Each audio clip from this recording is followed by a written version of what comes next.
Kayo, Hindi sila kalingap ko yan. di sila mapasok?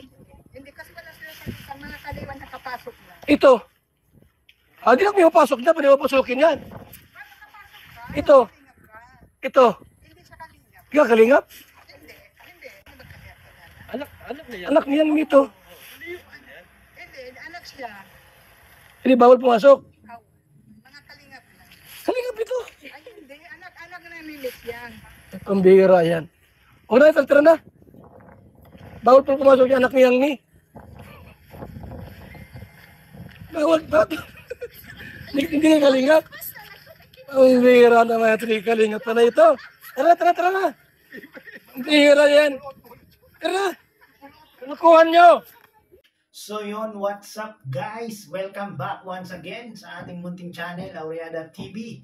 Muling nagbabalik. Grabe guys, grabe talaga. Pambihira. Pambihira itong organizer, sponsor na ito ng birthday ni Papa Joms. Akalain nyo yun? Grabe no? Grabe, hindi ako nakamupon dito talaga no? Grabe, naasar ako na parang natawa ako sa ginawa nitong matanda na ito kay Kuya Bal, kay Ate Edna no, at doon sa anak niya ni Miss Yang Mi. Grabe, kalahin niyo 3 beses nakiusap itong si Kuya Bal, itong si Ate Edna dito sa organizer na ito na slash sponsor na ito ng birthday ni Papa Joms. Akalain niyo yun guys, no? Biro niyo, founder na ng Kalingap. Dalawa na yun dalawang founder ng Kalingap. Hindi man lang pinagbigyan bilang paggalang, bilang pagrespeto sa founder ng Team Kalingap. No? Siyempre, hihindian mo ba naman yun? Kung pinapapasok mo mga Kalingap lang, yung mga pinapapasok mo, yung founder, yun ang founder ng Kalingap, paghihindian mo ba yun? Pagbabawalan mo ba yung papasukin yung kanyang bisita o yung kanyang isama doon sa event ni Papa Joms? Grabe, no? Siguro itong matandang ito hindi na nakapag-isip masyado guys. Grabe, masyadong na-excite sa birthday ni Papa Joms ngayon.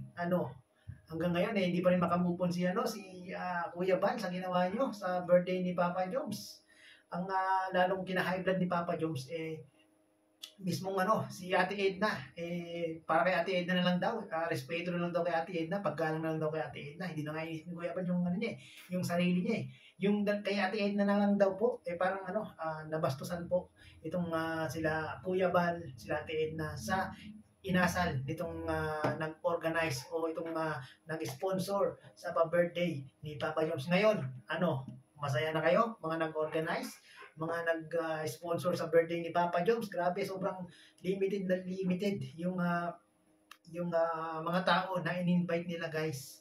No? Grabe, talagang meron silang mga kinikilingan guys. Hindi po sila hindi po nila hindi nila ginagamit yung motto ng Team Kalingap. One Kalingap, one family. Ang ganda pa naman ng nila. Guys, ang ganda pa naman ng pangalan ng grupo nila, Jomcar Family and Friends International. Grabe, paano magiging Paano magiging Family and Friends International yung grupo nyo? Yung mismong kasama ni Kuya Bal na gustong isama, gustong ipasok sa loob ng birthday ni Papa Joms, hindi nyo man lang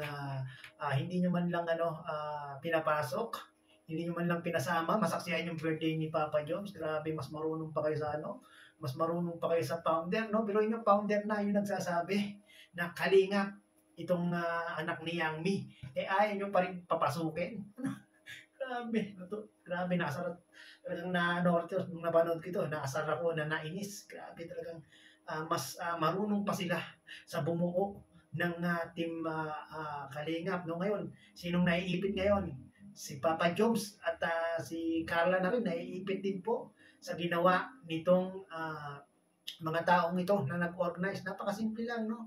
Napakasimple lang. Papapasukin lang nila yung anak ni Yang Mi na kasama nila Kuya Bal, no? Itong anak ni Yang Mi, makukonsider mo na po ito na isang Kalingap talaga guys, no? Si Kuya Bal ang nagsabi, Kalingap. Kaya wala po tayong total doon na itong anak ni Yang Mi ay isa pong Kalingap, no? At yung organizer, nako, grabe. yari kayo ngayon kay Kuya Bal, isa-isahin kayong ano diyan. Tatanggalin yan, nasa listahan na po kayo ni Kuya Bal Santos Matubang at ang nakakawawa dito, ang nadidiin dito, ang nababash dito, ang nasisisi dito ay si Papa Joms at yun na nga sinabi ni Kuya Bal sa kanyang live baka daw pauwiin muna si Papa Joms sa Naga dahil nga po sa ginawa niyong iskandalong ito. Talagang si Papa Joms ang naiipit dito guys. Pero 3 months ang ibinigay na sinasabi ni Kuya Bal dito. 3 months na mawawala si Papa Joms.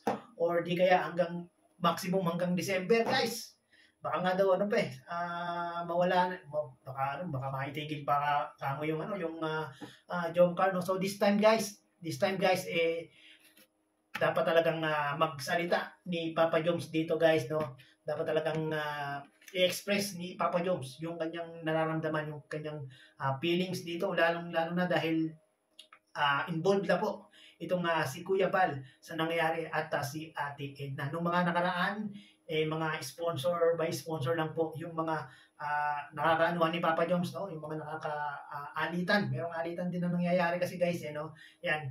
This time guys, si Kuya Bal na ang involved dito, si Ate Edna na, hindi na po pwedeng magwawalang kibo, mananahimik si Papa Joms. Kailangan nang magsalita ni Papa Joms dito para naman malaman natin kung ano yung side ni Papa Joms. Dapat lang talaga magsalita na si Papa Joms dito kasi merong si Kuya Bal dito guys, merong sinasabi si Kuya Bal dito na dapat paalisin na, palayasin na, tanggalin na ni Papa Joms yung kanyang mga toxic na mga sponsor dahil diyan po nagkakaroon ng division, nagkakaroon ng gap sa sa Kalingap at hindi nasusunod yung one Kalingap, one family. Nako Papa Joms, sana magsalita ka na sana kasi sa live ni Kuya Bal hindi pa nga daw po nagre-reach out si Papa Joms sa nangyari kagabi kay Kuya Bal. Ewan pa lang ngayon guys kung ano na po yung update